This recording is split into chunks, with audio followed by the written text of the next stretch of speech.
The story of Kim Anderson, a successful Atlanta executive and lawyer, illustrates exactly what David and Collins are talking about. We know that a healthy lifestyle should lead to a healthy baby.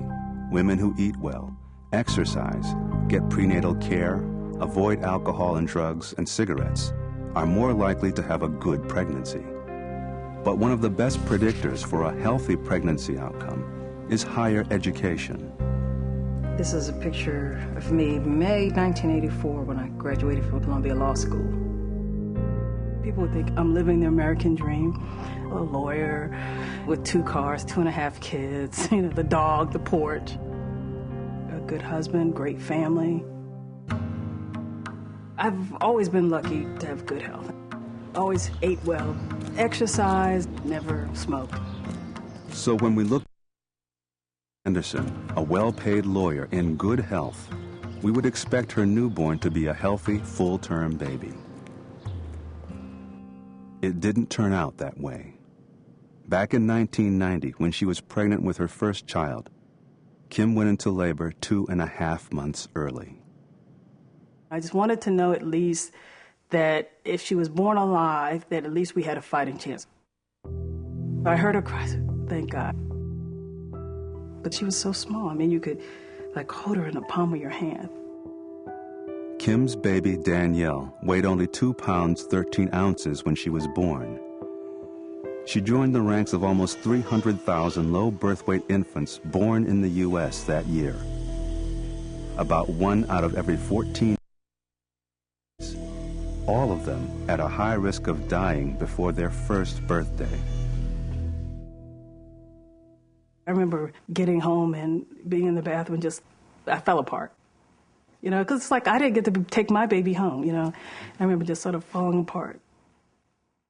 In the terminology of social scientists, Kim Anderson's family enjoys high socioeconomic status, which increases the odds for overall good health.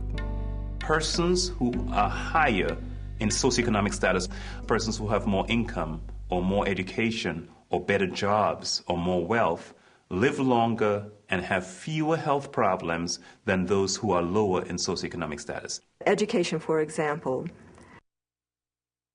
predicts infant mortality for both black women and white women.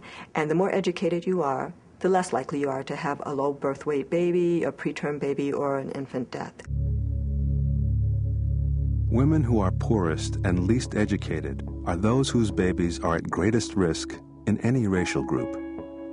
But the babies of African American mothers with higher education are still at greater risk than we'd expect. Infant mortality among white American women with a college degree or higher is about 4 deaths per 1,000 births. But among African American women with the same level of education, infant mortality is nearly 10 per 1,000 births, almost 3 times higher. In fact, African American mothers with a college degree worse birth outcomes than white mothers without a high school education. Think about this.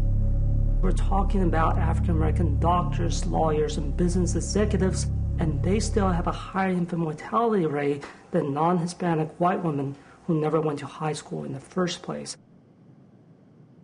As a mother, you're thinking, I did all the right things. They told me to take vitamins, I took vitamins. They told me to walk, they told me to eat vegetables, they told me not to drink, I didn't do all that. And why is my kid sitting there with these needles? And, so you feel real helpless. You really feel helpless.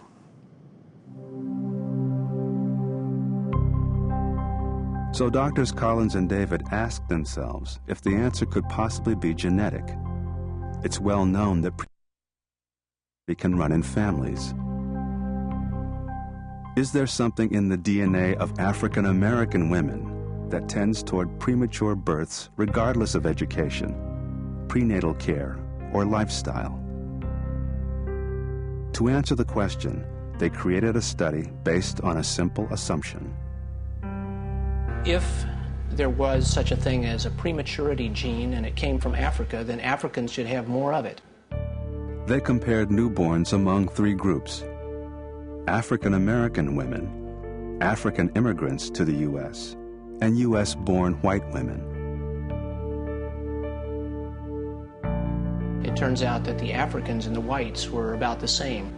The African Americans, on the other hand, had babies that weighed 8 or 9 ounces less than the other two groups. In other words, African immigrants to the U.S. and white women born in the U.S. had similar pregnancy outcomes.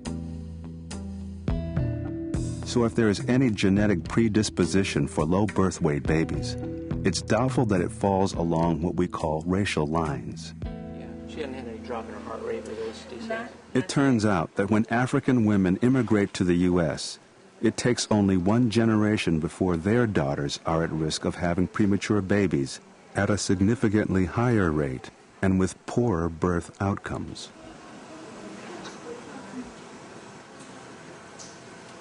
Has her heart rate been in that range, over 180? No, actually it's been about 1. So within 1 generation, women of African descent are doing poorly. This, to us, really suggests that something is driving this that's related to the social milieu that African American women live in throughout their entire life.